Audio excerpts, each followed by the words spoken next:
간단히 한 바퀴 돌고 도로주행 전비 테스트 해보도록 하겠습니다. EV-C1은 보안과 안전에 꽤 민감한 차량인 것 같습니다. 사이드 스탠드를 올린다고 바로 출발이 되지 않고 브레이크를 잡고 소리가 난 이후에야 출발이 가능해집니다. 사이드 스탠드를 내리고 일정 시간이 지나면 시동이 꺼진다고 말씀드렸었는데요. 이 기능은 시간 조절만 가능할 뿐 꺼지지 않게 설정할 수는 없었습니다. 주행 사운드는 두 가지가 있는데요. 0에서 10km,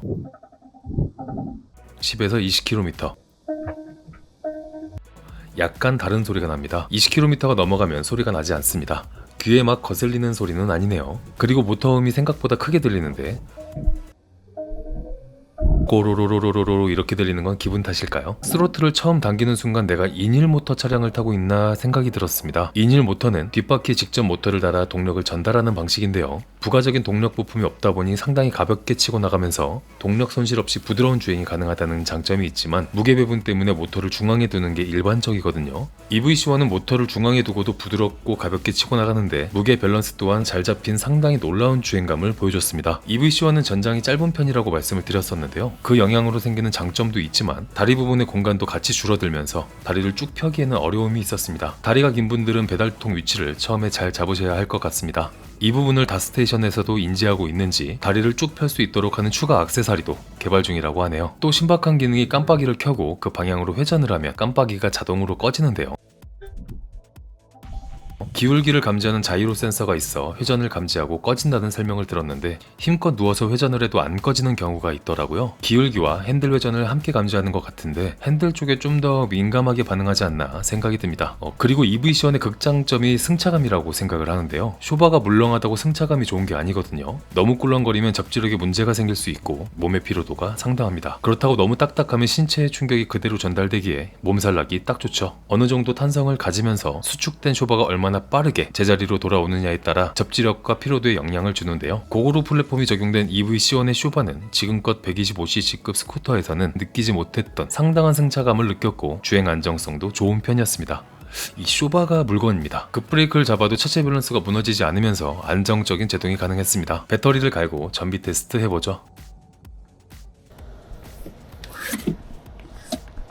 다스테이션의 배터리 스테이션은 전국적으로 포진이 되어 있는데요. 서울과 경기 일부, 충북, 세종, 대전, 전주, 광주, 대구, 창원, 부산에 주로 포진이 되어 있네요. 서울에서 주행했을 때 밀도가 높지 않아 약간의 아쉬움이 있는데요. 최근 서울 쪽 스테이션을 늘리기 위해 총력을 다하고 있다고 합니다. 배터리 스테이션 서비스를 처음 시작한 게 고고로라고 알려져 있죠. 확실히 원조는 다르구나를 느꼈는데 교체 편의성, 속도는 고고로 스테이션이 가장 좋았습니다. 배터리는 개당 10.2kg으로 평균적인 무게였습니다. 스테이션 이용 가격은 월 100km 5,500원부터 무제한 16만 5천원까지 상당히 여러가지 요금제가 있는데요. 하루 평균 100km 타시는 분들은 11만원짜리 선택할 수 있겠네요. 고고로 스테이션은 보통 16구 이상짜리가 설치되어 있는 것 같더라고요. 배터리가 부족해서 교체하지 못할 일은 없을 것 같습니다. 배터리 교체가 끝났네요. 새 배터리는 94%입니다. 일반 모드에서의 스타트는 답답하지도 과하지도 않습니다. 노면의 충격도 흡수가 잘 되는 편이고 고속주행에서도 안정감이 있습니다. 스타트 이후에는 생각보다 경쾌하고 부드러운 가속이 가능합니다. 가속감은 인휠의 느낌이, 안정성은 체인의 느낌이 공존합니다. 그리고 배터리 잔량 20%가 되면 60km를 넘기지 못하는 정도의 약한 출력 제한이 걸립니다. 그런데 15%가 되면 속도는 30km를 넘기지 못하고 그 30km까지 도달하는데 10초 이상이 걸릴 정도로 출력 제한이 엄청 세게 걸립니다. 배터리 없어서 끌바할 일은 없겠 17%의 배터리를 소모했고 13.3km 주행을 했네요. 1km당 약 1.3%를 소모했네요.